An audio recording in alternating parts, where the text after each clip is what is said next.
बिस्मिल्लाहिर्रहमानिर्रहीम।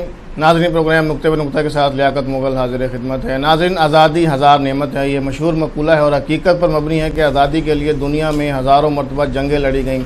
कभी जिस्मानी आज़ादी हो, कभी रूहानी आज़ादी, कभी कल्बी और ज़हनी आज़ादी के लिए तवील जिद्दोजहद की तारीख़ रकम की गई।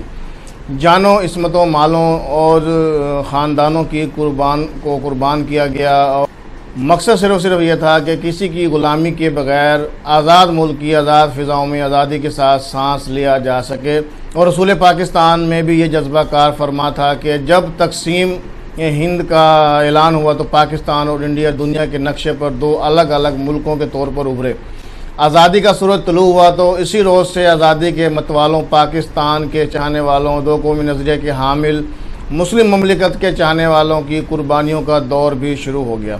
और पाकिस्तान के हामी मुसलमान शहरियों ने जब आज़ादी की खातिर अपने कारोबार, जायदादें, रुपए, पैसे, हत्ता के ख़ानदानों तक को छोड़कर पाकिस्तान की तरफ हिजरत की तो फिर कठिन राहें और दुश्वार रास्ते मंजिल की राह में हायल भी हुए।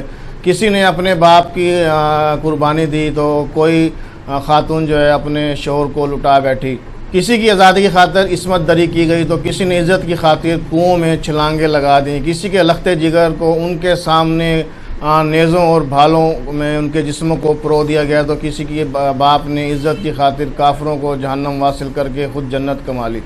ये और इसी तरह के दिल खराश वाक़यात आज़ादी की जो कीमत के नतीजे में पेश आए और कुछ ऐसे अफराद जिन्होंने ये सब अपनी आंखों के सामने होते देखा, वो इसका हिस्सा रहे, आज वो हमारे प्रोग्राम में मौजूद हैं। पहले तो हम उन्हें सलाम पेश करते हैं और खराज तहसीन पेश करते हैं और उनकी कुर्बानियों को सराहते हैं और उन्हें प्रोग्राम में खुश आमदीद कहते हैं। उनसे पूछते हैं कि उनके साथ क्या बीती।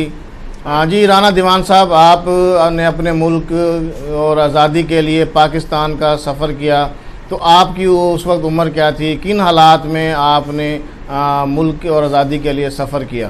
बिस्मिल्लाहिर्रहमानिर्रहीम। मैं मोहम्मद दीवान खां वल्द नज़र मोहम्मद खां, कौम मंद राजपूत, मेरा गांव सलीमगढ़ जिला हिसार था और सलीमगढ़ हिसार से 10 मील दूर मगरिब की तरफ था। तो वहाँ जो है ना हमारा ख़ानदान था, बहुत खुशहाल थे। हमारे बड़े जितने थे सब फौज में थे। हमारे गांव के हर घर का आदमी फौज में थे। हमारी जमीन रकबे जो थे वो का मुजारे किया करते थे।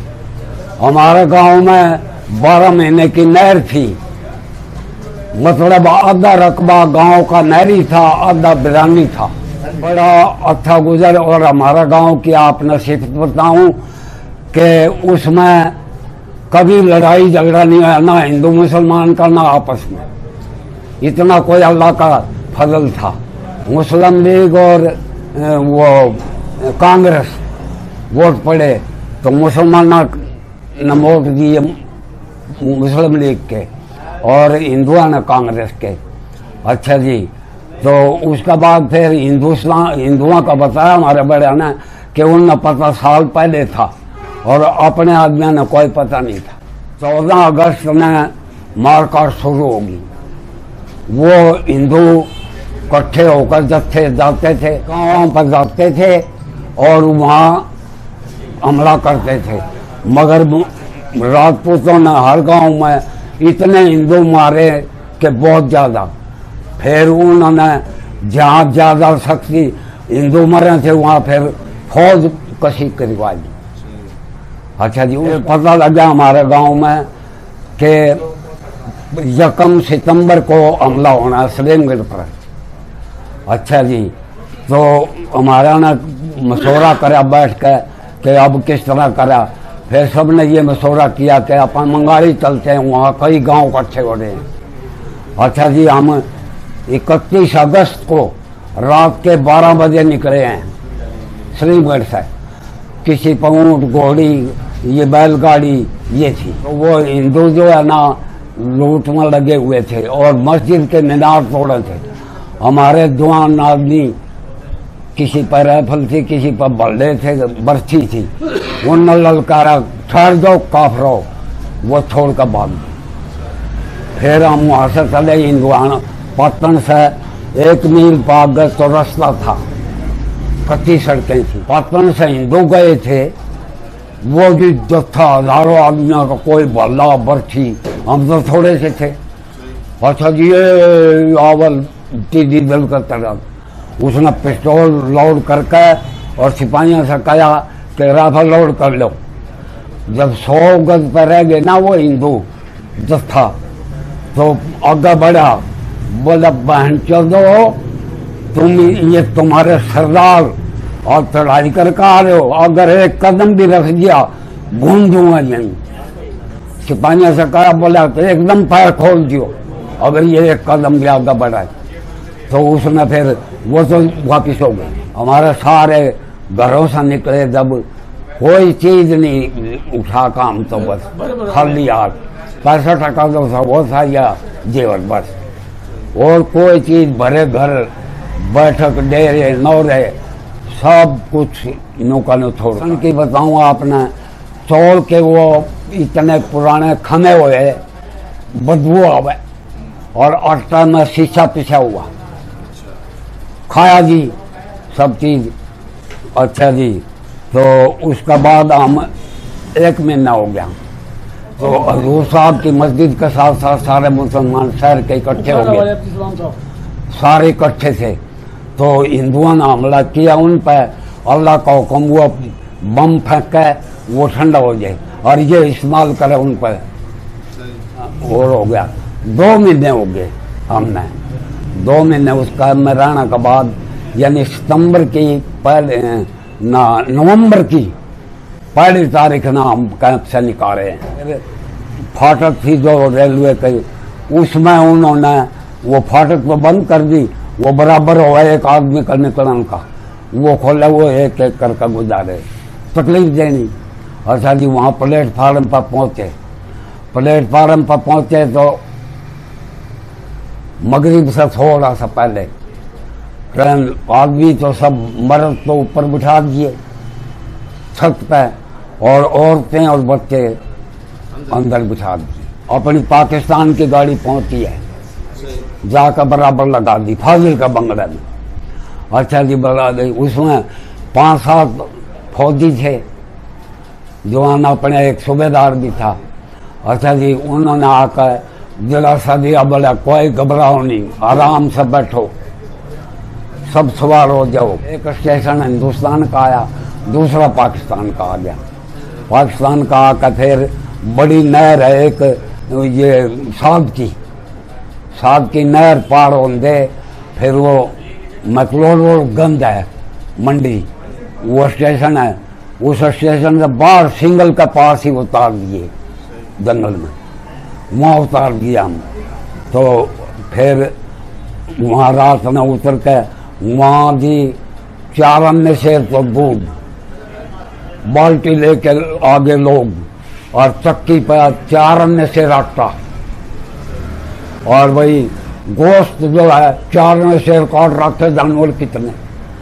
हम तो जी फिर टूट पड़े लोग, सारी रात पक्के खाने, गोश्त, दूध की 4, बस सारी रात बड़ी गुजारी। भावलपुर, मुल्तान, लोधरा, मुल्तान पहुंचे हम करीब 1-2 बजे दिन के दूसरे दिन। तारीख न रात 4 तारीख नवंबर की, उसमें हम फिर पहुंचे तो छावनी में जो है, इसमें कैंप बना हुआ था मादरों का, मुल्तान छावनी स्टेशन पर। वह गाड़ी जाकर रुक गई, वह उतर कर कोई पैदल, कोई जो बूढ़े ठहरा था वो तंगे में बैठ कर कैंप में पहुंच गए। पूरे दिन हमारे बड़े जाकर गांव में सब ने घर तकसीम कर लिए कि भाई ये तेरा, ये तेरा, ये तेरा।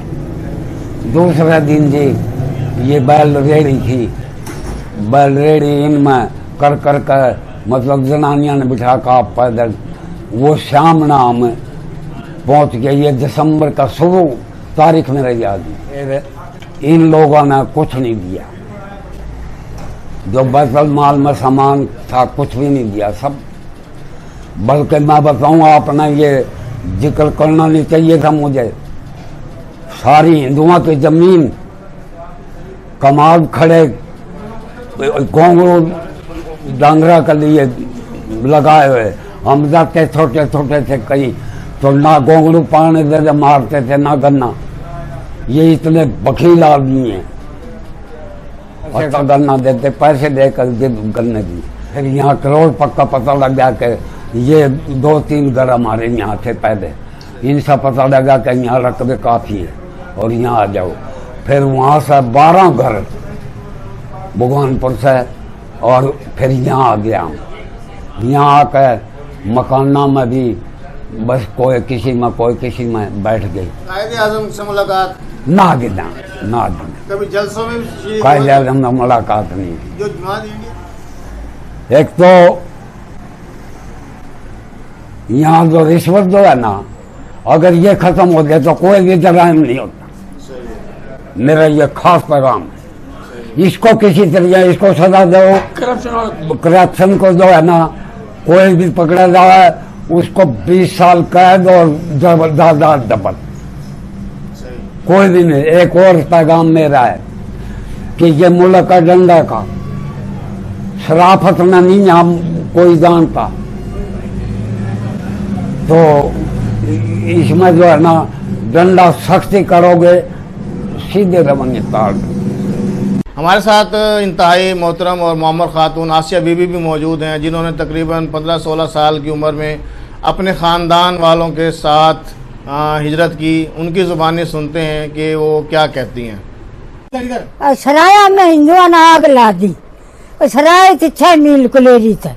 कुलेरी की मुँह सार जिला था मेरे पेके। तो गरोह में आए नहीं जिस वक्त, अगरोह में आग लाना आए नहीं तो गरोह था 3 मील हमारा वतन में। वो घोड़ा पाया आदमी असर का वक्त, उसने आके कुलेरी में तला दे मेरे पेक्या में। तला दे कि बंदे हिंदू लाग रहे हैं, कुलेरी न फूकेंगे। असर के वक्त निकल ली। सार रात पाए चल दे, कंधे बढ़ गए पैरों में, बहुत जोड़े। आगे पुल पे बैठे हिंदू काटन खतर, गांव में को नहीं बढ़े। पूरी रात चल रहे, बुन्ना आए सवेर 3 आदमी किते, 2 किते, 4 किते, सारी रात फिरते रहे। बुन्ना आगे 2 किते 3 किते इकट्ठे कर लिए। 4 जवान कत्ल कर दिए गोरखपुर में। 2 ताया कामदार के, 1 बूरा का, 1 बच गए और इकट्ठे हो गए बुन्ना में। बुन्ना रहे 2 महीने। बुन्ना था चल काफिला 2 महीने हम और भूखे तशाए रहे। इंदा छोई थली कड़ी थी 50 दे और थे लंदे जो चने लिया मेरे चाचे लिया कर पीस के खा लेंगे। फिर काफिला चला 12 गामा का काफिला इकट्ठा हो गया। बोस्ती, सऊ, छन्याणा, वाह नंगथड़ा, कुलेरी, मुन्ना, बरवाड़ा, खैथड़ी और खरकड़ा और इंदा छोरी 50 दे। काफिले में यो बनी जिस वक्त तहसील आई नहीं मारी फतेहाबाद की, सबकी लाठी गिरवा दी। लाठियों का कुंडड़ा चल रहे थे सब गिरवा दी। आगे चल जा काफिला सरसा गया दूसरे दिन। सरसा में क्या करा, गोली चला दी। काफिला चालदारा जिद आई दमाली में रोक दिया। आके जिस पाकिस्तान की मिलिट्री आवेगी तो काफिला चल जाएगा। भूखे मर गए, आटा को नहीं मिले। कोई आटा लेने गए मेरे चाचे, मेरी दादी का भाई का कोई 200 जाट। वह बोला अभी माम खा कहाँ, बोला तो मेरा बहन जा आटा दे लिए है। 6 दिन पड़े रहे दमाली। 16 दिन में एड सलेमान पे पहुंचे। फिर उठा जाके मेरा चाचा जुमान शहीद हो गया। फिर जो मेरा चाचा सुल्तान थानी हुआ था फौजी, जिस वक्त वाले का आया नहीं टैंक हमारा गांव में, तो जाट बोले आप तेरा भाई शहीद हो गया। मेरा चाचा बोला मेरी जमानत थम दे देंगे, मैंने अंसार छोड़ का आओ। फिर मेरे चाचा हमको नहीं मिले, मेरे चाचा फौजी ने टो का थक गया। फिर बेटा रास्ते में बहुत बुरी करी, जो पानी अच्छा होंगे उसमें जहर गए गंदे, जो गंदा पानी होंगे वह पीने। पूरे दिन भूखे तशाए, कोई छोले चाप लिए परा पड़ गया, बेद भी तशाए होंगे। 2 बर्दा की गाड़ी थी मारे पे, ये चल रहे थे। जिस वक्त हमारा गांव था निकले नहीं, उस वक्त बहुत बुरा वक्त था, बहुत बुरा वक्त था। हिंदुआ की नहीं खड़ी थी, पुल को ऊपर नहीं बैठे, बल्ले लिए कत्ल करने खातर। फिर उनमें को आए, मेरा अब्बा था नहीं, उसके अगले मेरा भाई था, एक और चाचा था। तो एक में थे लिख रहा ब्राह्मण बोला मुझे न मारो। तो मेरा अब्बा बोला मैं राजपूत को नहीं, मैं तो काली ब्राह्मण का तेली हूँ। फिर बोला छोड़ दो तो गरीब जात। बहुत बुरा वक्त था उस दिन, बहुत बुरा वक्त था। रात में गाड़ी थी, कोई पैदल थी, इस पास से मिलिट्री होंगी, इस पास से पैदल चल दे। किसी पे घोड़ा था, किसी पे बच्चे कंधे थे। बहुत बुरी हालत में आए पाकिस्तान। औरतें कितने थे? 2-4 साल तो रुड़ते रहे, फिर रकबा मिल गया, फिर जगह मिल गई, फिर मकान बना लिए। फिर शुक्र अल्लाह का, शुक्र। पाकिस्तान में तो फिर कई साल पीछे ठीक हुए, यहाँ कई साल तो रुड़ते रहे। एक और बुजुर्ग राव इलियास ने भी हमें ज्वाइन किया है। उनसे पूछते हैं कि उनके उस वक्त क्या जज्बात थे जब उन्होंने पाकिस्तान के लिए सफ़र किया। जी बाबा जी, पाकिस्तान के लिए इंडिया से हिजरत की तो उस वक्त के जो मसाइल थे, मुश्किलात थी, उनके बारे में हमें बताइएगा। इलियास हालात के दिन हम निकले ना गाँव में से, 12 बजे मारा लड़ाई हुई थी। फौजी थे उनके, तो फौजी थे, 8 गाड़ी भड़काई थी उनकी। लड़ते रहे 9 बजे तक लड़ते रहे रात के। फिर हमारे 1300 हमारे हिंदू, 200 हमारे शहीद हुए, कुछ जख्मी हुए हमारे। फिर हम रात के 10 बजे चल दिए बस। फिर आज बुलवाड़ा रहे हम 17 दिन, फिर पैदल चल दिए। दवाई मिलनी पड़े हम 4 दिन। फिर पाकिस्तान की फौज गई 5 बजे, उन लोग से ट्रेन पर तक दिया। पैदल आए हम तो पाक पटल तक। मुल्तान में रहे हैं। कितने दिन रहे थे? 9 महीने। क्या हालात थे वहाँ? वहाँ तो ठीक थे। तुम तो यहाँ खुश है भाई। हाँ, तुम तो खुश हुए ना, पूरे मरना पूरे जीना। हम तो बेरिश्ता भी गया। सही। सबसे बुरा काम तो यो हमारा से हिंदू था, मुसलमान था, इज्जत रखने एक दूसरे। पूरा कोई याद नहीं। एक तो यहाँ जो रिश्वत जो है ना, अगर ये खत्म हो गया तो कोई भी जराइम नहीं होता। मेरा ये खास पैगाम है। इसको किसी तरीके इसको सजा दो, करप्शन को जो है ना, कोई भी पकड़ा जाए उसको 20 साल कैद और दबल, कोई भी नहीं। एक और पैगाम मेरा है कि ये मुल्क का डंडा का शराफत में नहीं हम कोई जानता, तो इसमें जो है ना डंडा सख्ती करोगे सीधे रवेंगे तार। जी नाज़रीन, आपने सुना कि मुमलिकत खुदादाद के लिए किस तरह से हमारे आबा अजदाद ने कुर्बानियाँ दी, तकालीफ बर्दाश्त की, मुश्किलात का सामना किया, प्यारों की जानों को कुर्बान किया। लेकिन उनका कहना है कि पाकिस्तान में जिस मकसद के लिए पाकिस्तान हासिल किया गया था, जिस मकसद के लिए हम पाकिस्तान में आए थे, जिसका ख्वाब कायदे आज़म के साथ हमने देखा था, अब वो वैसा नहीं है। रिश्वत का बाज़ार गर्म है, एहतराम आदमियत जो है वो अनका हो चुका है, कौम फ़िरक़ों, गिरोहों और बिरादरियों में बढ़ चुकी है। सियासतदान मुल्क को, कौम को लूट रहे हैं, उनको तनज़्ज़ुल की तरफ ले जा रहे हैं। हमें तो अल्लामा इकबाल और कायदे आज़म का पाकिस्तान चाहिए था। अगले प्रोग्राम तक के लिए इजाज़त दीजिएगा। अल्लाह हाफिज़।